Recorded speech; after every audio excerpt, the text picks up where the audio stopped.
제14장 제로니모와 나바오의 긴 여정, 회복력의 서사 1. 기원과 디네, 더다, 아파치와 나바오의 이야기는 기념비적인 여정에서 시작됩니다.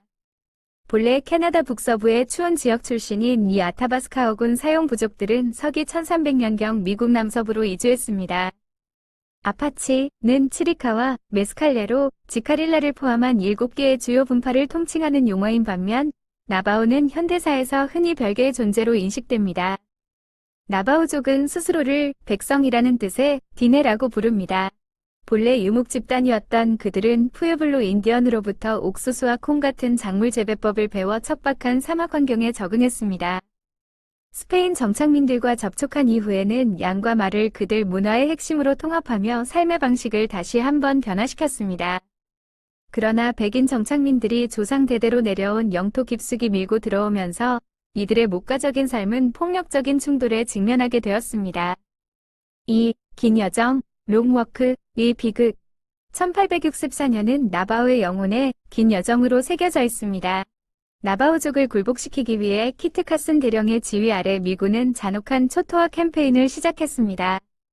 그들은 조직적으로 농작물을 파괴하고 집을 불태웠으며 나바오족이 완전히 굶주려 항복할 때까지 소중한 가축들을 도살했습니다.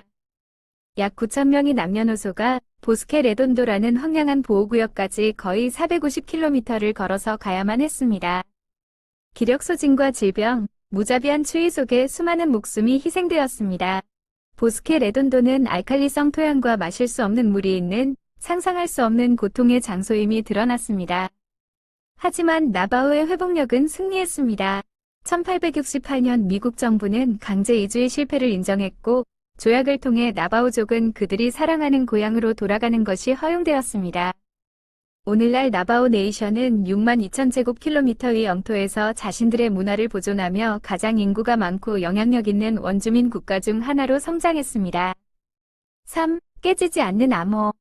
역사는 한때 박해받았던 이들이 결국 미국의 가장 위대한 전술적 자산이 되는 것을 보게 됩니다. 제2차 세계대전 당시 나바오, 코드토커들은 그들의 복잡한 성조 언어를 사용하여 해독 불가능한 군사 암호를 만들었습니다. 태평양 전선에서 이 암호는 추축국이 결코 뚫지 못한 유일한 암호로 남았습니다. 나바오어는 인도 유럽어와는 전혀 다른 구문 구조를 가진 고전 전통 언어였기 때문에 완벽한 침묵의 무기였습니다. 수십 년 동안 이 공어는 국가 기밀로 분류되어 있다가 1969년에야 세상에 공개되었습니다. 정부가 한때 침묵시키려 했던 바로 그 언어가 국가를 보호하는 도구가 되었다는 사실은 깊은 아이러니입니다. 4. 제로니모, 저항의 마지막 예언자. 나바오족이 그들의 땅으로 돌아가는 동안 치리카와 아파치족은 전설적인 전사 제로니모, 고야크라로 상징되는 더 어두운 운명에 직면했습니다. 그의 전쟁은 개인적인 비극에서 태어났습니다.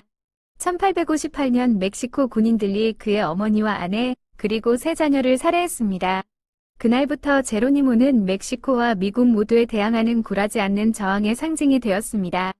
1886년경 미군은 제로니모와 그의 단 25명의 추종자를 잡기 위해 당시 가용군역의 거의 3분의 1에 해당하는 5,000명의 병력을 동원하는 엄청난 군사행동을 벌였습니다. 그는 결국 자신이 존경했던 찰스 게이트우드 중위에게 스켈레톤 캐년에서 항복했습니다.